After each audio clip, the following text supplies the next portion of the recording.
Hey up, I've always been a big fan of older horror movies, especially the big bads of the genre, from Michael Myers to Freddy Krueger and Jason Voorhees. A huge part of that appeal is due to the old technology. The grainy, unclear look of the old horror spectacle makes them feel more raw and gritty and atmospheric, which is a huge appeal to me. Recently I've been struggling to enjoy recent horror movies, as of right now I've been craving a Friday the 13th film. Nothing seems to be scratching that itch.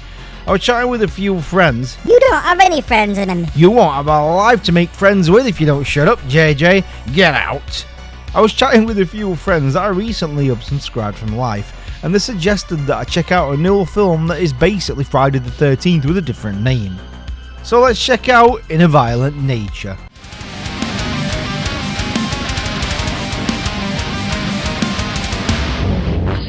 In a Violent Nature slashes out with your usual Friday the 13th formula. A huge voluptuous beast of a deceased gentleman with the face only a mother could love is disturbed when your run-of-the-mill teens find an abandoned shed and they proceed to take something that doesn't belong to them.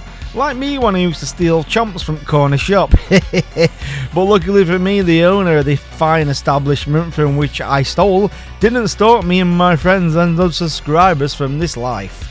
Stalkers, don't forget to subscribe and hit either one of those thumbs below. Even the thumbs down button helps push the video.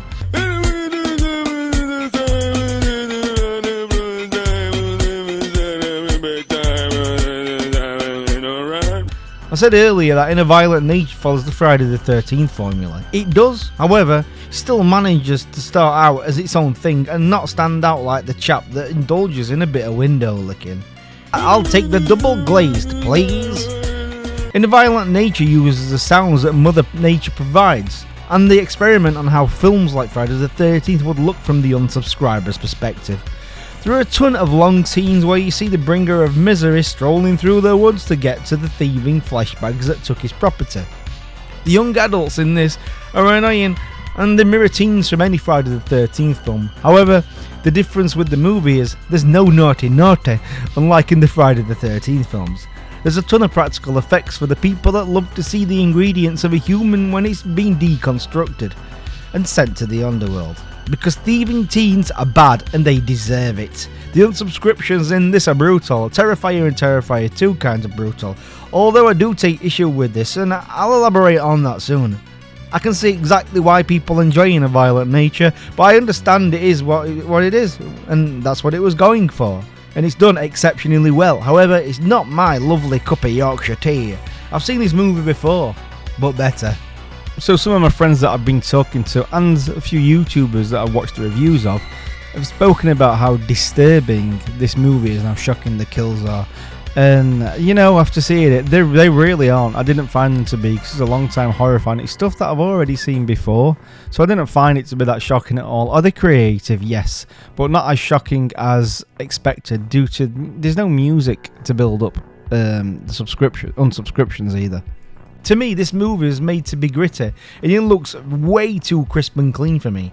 But I know that was intentional. Helping people fall to sleep forever didn't work for me either. The scenes visually look outstanding, they really do. However, it just kind of happens and moves on.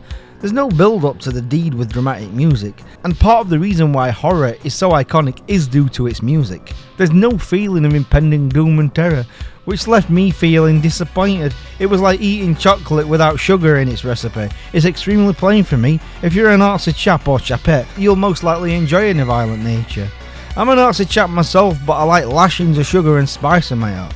There's also been a sequel to this movie greenlit, so just let's hope that we get to hear background music which will make the unsubscriptions more intense, or at least a director's cut in which we can hear that too. Have you seen of a Violent Nature? Let me know what you thought in the comments section below. Please do all that good stuff, like and subscribe and share it with your friends. I'm off to Willy Wonka's chocolate factory to eat sugary sweets. Join our damn cult, Siddy.